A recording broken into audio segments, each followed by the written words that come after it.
हाँ बच्चे, तो आज का जो सबसे पहला इंपॉर्टेंट टॉपिक है वो ये है, proof of laws of reflection. आपको याद होगा पिछले चैप्टर में हमने ये दोनों लॉ करे थे, laws of reflection of light. सबसे पहले हमने शुरुआत इसी से करी थी। आपको याद होगा हमने करा था कि for an opaque surface when light incident it gets reflected at some angle, है ना। तो जहां पे वो इंसिडेंट होती थी, ये वाले एंगल को एंगल ऑफ इंसिडेंस कहते थे, इंसिडेंट रे और नॉर्मल के बीच में, और रिफ्लेक्टेड रे और नॉर्मल के बीच को एंगल ऑफ रिफ्लेक्शन कहते थे। तो लॉस क्या थी कि भाई आई और आर इक्वल होते हैं, एंगल आई और आर इक्वल होते हैं, इसका प्रूफ है। और दूसरा लॉ क्या था कि incident ray, reflected ray and normal all lie on the same plane. ठीक है, तो बेसिकली हमें ये दोनों लॉस को प्रूफ करके दिखाना है यूजिंग हाइजेंस प्रिंसिपल। तो ये आएगा कि भाई लॉज ऑफ रिफ्लेक्शन को प्रूफ करके दिखाओ यूजिंग हाइजेंस वेव थ्योरी या using Huygens principle of wave front. तो हाइजन वेव थ्योरी की मदद से या हाइजन प्रिंसिपल की मदद से लॉ ऑफ रिफ्लेक्शन और लॉ ऑफ रिफ्रैक्शन दोनों का प्रूफ आता है। तो एक प्रूफ आज कर लेते हैं, एक नेक्स्ट में कर लेंगे। जरा ध्यान से सुनना। जब आप प्रूफ स्टार्ट करेंगे, अभी तो मैं बता दे रहा हूँ, तो आप आधा पेज छोड़ देंगे कि स्टेटमेंट थोड़ी बड़ी है, उसके बाद फिर हम प्रूफ स्टार्ट करेंगे। अब जरा सुन लो कि हम कंसिडर करते हैं एक ऐसी सरफेस से, this is a surface, reflecting surface, मतलब इधर पेंट हो रखा है, यहाँ पे पेंट हो रखा है इस सरफेस में। ठीक है, ये एक ऐसी सरफेस है, X Y is a plane reflecting surface. ठीक है, वहां से कोई प्लेन सोर्स ऑफ लाइट आ रहा है, कोई प्लेन सोर्स ऑफ लाइट इस पे इंसिडेंट करता है। Say this is a plane source of light A B. ये मान लेते हैं जी ए बी कोई प्लेन सोर्स ऑफ लाइट है, मतलब प्लेन सोर्स ऑफ लाइट का एक टुकड़ा है हमने लिया। प्लेन तो ऐसा अंदर दिख रहा होगा ना, यू 3D में होगा। तो मान लेते हैं कि ये A B is a plane source of light. ठीक है, which is incident, which gets incident on this mirrored, ये जो आपकी पेंटेड सरफेस एक्स वाई है। ठीक है, इसमें से लाइट इंसिडेंट कर रही है। अब जैसे ये लाइट आ रही है, ऐसे रे ऑफ लाइट आ रही होगी। ठीक है, ऐसे यहाँ से भी रे ऑफ लाइट आ रही होगी। ठीक है, ये आपकी प्लेन सरफेस है और उसमें से बहुत सारी लाइट यहाँ से अंदर की तरफ इंसिडेंट हो रही है। तो एक लाइट आप यहाँ से इंसिडेंट कराना और इधर से रिफ्लेक्ट करा देना, यहाँ से इंसिडेंट रिफ्लेक्ट। ठीक है, इंसिडेंट रिफ्लेक्ट करा देना। ठीक है, और एक यहाँ से इंसिडेंट करा के फिर रिफ्लेक्ट करा देना। दो इंसिडेंट रिफ्लेक्शन दिखा देना, एक इंसिडेंट रिफ्लेक्टेड, इंसिडेंट रिफ्लेक्टेड। ध्यान से सुनना, डायग्राम थोड़ा सा कंफ्यूजिंग, हल्का सा। इंसिडेंट रिफ्लेक्टेड हो गया।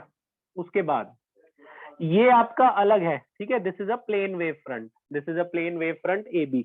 ये उसका एक टुकड़ा है, हमने माना उसको ए बी।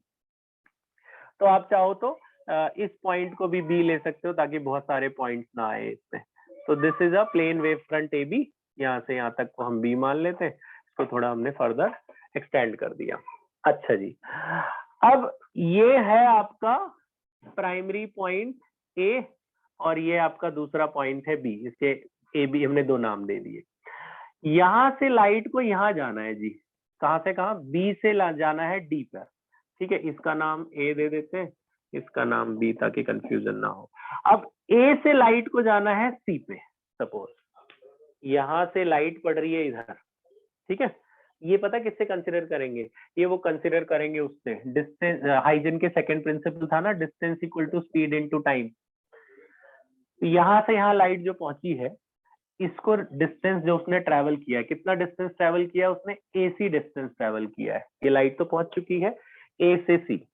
ठीक है, और ये हमारा सेंटर वाला पॉइंट है। आप समझ लो कि जैसे वो सेंटर नहीं लिए थे हमने सारे पॉइंट्स को, तो इसको सेंटर मानते हुए हमने एक रेडियस लेके सर्कल खींचा था ना, एक सर्कल लिया था। इसको सेंटर मानते हुए, सारे पॉइंट्स को हमने सेंटर मानते हुए हमने एक सर्कल लेके सर्कल बनाया था। तो आप बी को सेंटर मानोगे और लाइट को यहाँ से यहाँ पहुंचना है। ध्यान से सुनना, लाइट को ए पॉइंट से सी पॉइंट तक जैसे पहुंचना है इस सरफेस को, तो इसको डिस्टेंस लेते हुए, एसी को रेडियस लेते हुए, और ये हमारा सेंटर वाला पॉइंट एज्यूम करेंगे आप बी पॉइंट को, और एक सर्कल बनाएंगे। अब इतना बड़ा सर्कल यहाँ पे नहीं दिखाना, यहाँ पे एक जस्ट एक आर्क दिखा देना। बी पॉइंट किसको रेडियस लिया है, AC को रेडियस लेते हुए बी पॉइंट को सेंटर लेते हुए, जितना बड़ा AC है, इतना बड़ा AC है उतना बड़ा रेडियस लेना है, बी को समझना है सेंटर, जैसे हमने इसको सेंटर समझा था। ठीक है, सोर्स ऑफ लाइट में ये वेव फ्रंट है ना, ये पूरी वेव फ्रंट है, इसमें किसी भी एक पॉइंट को हम सेंटर ले सकते हैं, इधर ले लो, इधर ले लो, कहीं भी ले लो। तो मैंने बी पॉइंट को एक सेंटर पॉइंट लिया है और ये हमारी वेव फ्रंट की शेप है। ये कैसी शेप है, प्लेन।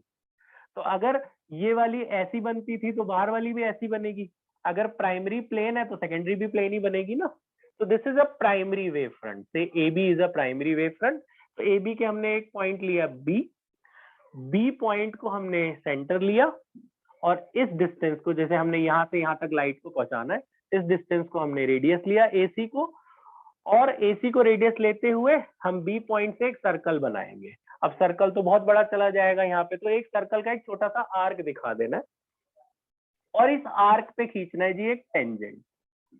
इस आर्क पे एक खींचना है टेंजेंट। तो टेंजेंट तो इस तरह से दिखा देना आप। तो वो टेंजेंट आपका C पॉइंट से पास करना चाहिए, टेंजेंट को C पॉइंट से पास करा देना। अब आपने पढ़ा होगा कि टेंजेंट रेडियस के साथ 90 बनाता है, है ना, 10th में थी, टेंजेंट रेडियस के साथ 90 बनाता है। ये है सर्कल का एक टुकड़ा, सर्कल तो ऐसा बड़ा सा जाएगा ना, और ये है टेंजेंट, ये रेडियस था, टेंजेंट रेडियस के साथ क्या बनाता है, 90। और यहाँ से जो ये हमारी इंसिडेंट रे थी, ये भी प्लेन वेव फ्रंट के साथ 90 बनाएगी। ठीक है, ये डायग्राम को समझ लेना, इसी को एक्सप्लेन करना है हमने वहाँ। अच्छा, और वो नॉर्मल बना देना दो, ये लाइट इंसिडेंट हुई थी ना जिस पॉइंट पे, यहाँ पे एक नॉर्मल दिखा देना, एक नॉर्मल यहाँ दिखा देना छोटा सा, ये दोनों नॉर्मल है, दो छोटे छोटे नॉर्मल दिखा दिए। इसी डायग्राम को ही हमने वहां पे लिखना है हाफ पेज में। इसके बाद ये डेरिवेशन आसान है, बस ये डायग्राम ही थोड़ा सा मुश्किल है। एक बार फिर से जल्दी से डायग्राम क्या क्या था। ये एक XY सरफेस थी, इधर पेंट हो रखा है, ठीक है। एक कोई प्लेन वेव फ्रंट का टुकड़ा था, ये प्लेन वेव फ्रंट था AB, ये प्लेन वेव फ्रंट था, है, इसके ऊपर बहुत सारे पॉइंट्स थे, इसका नाम हमने दिया A, इसका नाम हमने दिया B।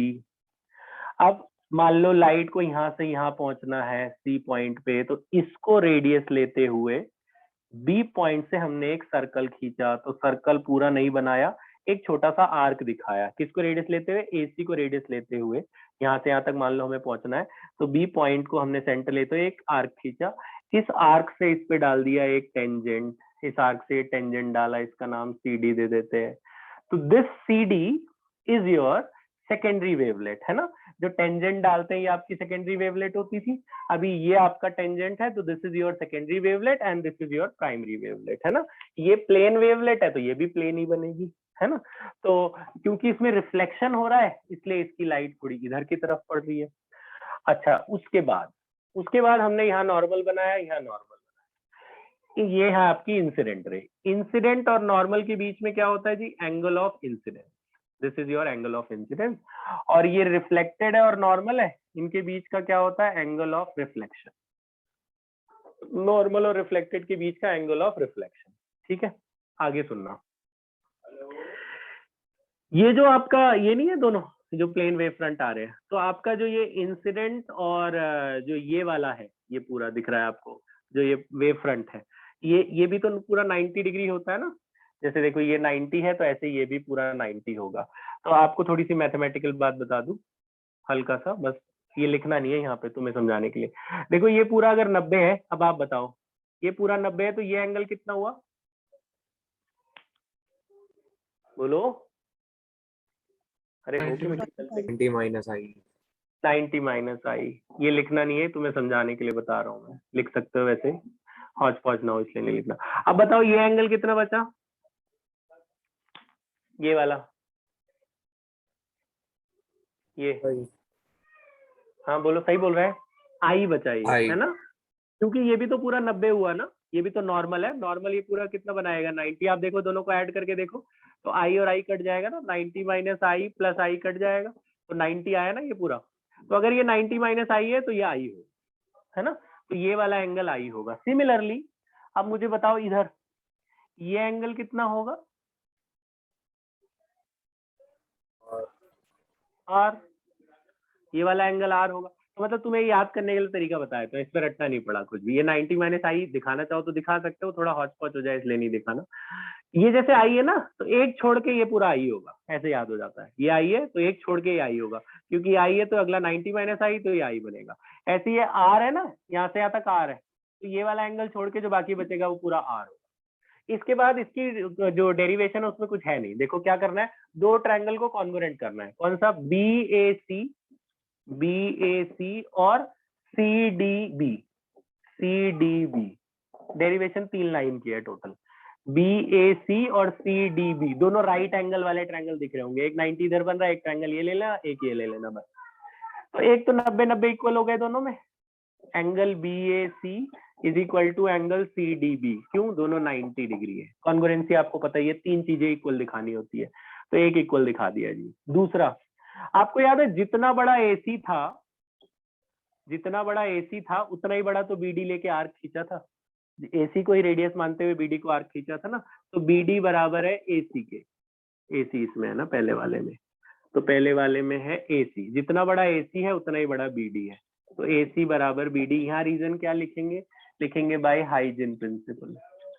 ये हम थ्योरी के अंदर वहां पे लिखवा देंगे कि AC और BD क्यों इक्वल है, बाय हाइजेन प्रिंसिपल। जितना बड़ा AC था उतना ही बड़ा BD रेडियस लेके खींचा। तीसरा, BC दोनों में कॉमन है, BC बराबर BC दोनों में कॉमन है। हो गया कॉन्ग्रुएंट। 3 चीज इक्वल हो गई ना, एक 90-90 इक्वल हो गया, एक AC और BD इक्वल हो गया, और एक कॉमन हो गया। कौन सी कॉन्ग्रुएंसी से हुआ ये कॉन्ग्रुएंट? BAC कॉन्ग्रुएंट हो गया CDB। बताना कौन सी कॉन्ग्रुएंसी से हुआ ये? RHS। ये राइट, हाइपोटेन्यूज और साइड, RHS कॉन्ग्रुएंसी। ठीक है, बाय RHS कॉन्ग्रुएंसी लिख देना, बाय RHS। तो जब वो कॉन्ग्रुएंट हो जाते हैं तो बाई CPCD याद होगा 10th में आपको, ये दोनों एंगल इक्वल हो जाएंगे, तो एंगल I बराबर एंगल R के हो जाएगा। ये I इस ट्रायंगल में आ रहा है, R इसमें आ रहा है, CPCT से ये दोनों ट्रायंगल एंगल इक्वल हो गए। तो ये हाइजेन का, ये अपना लॉ ऑफ रिफ्लेक्शन का पहला लॉ प्रूफ हो गया ना, रिफ्लेक्शन का फर्स्ट लॉ प्रूफ हुआ, ये सेकंड लॉ नहीं हुआ अभी। सेकंड लॉ ये आप डायग्राम से दिखाना है। सेकंड लॉ क्या लिखना है? Also incident ray, reflected ray and normal lie on the same plane. Also incident ray, वो डायग्राम में है, incident ray, reflected ray and normal lie on the same plane. Reflected ray and normal lie on the same plane. So which proves law of reflection? Lie on the same plane. तो इस तरह से आपने दोनों law proof कर दिए। फिर last में लिख देना which proves law of reflection, laws of reflection लिख देना। दो लॉ प्रूफ हुए ना, laws of reflection of light by Huygens wave theory लिख देना। ठीक है जी, तो करना कुछ नहीं है इसमें, बस ये दो ट्रायंगल को कॉन्ग्रुएंट करना है, बस और कुछ नहीं है। उसके पहले का वो एक्सप्लेनेशन बड़ी है काम की। ठीक है, तो कौन कैसे किया? 90-90 इक्वल, एक कॉमन, और AC और BD equal by Huygens principle. तो ये I और R इक्वल हो गए CPCT से, कहानी खत्म। ठीक है जी, तो ये कर लो आप लोग।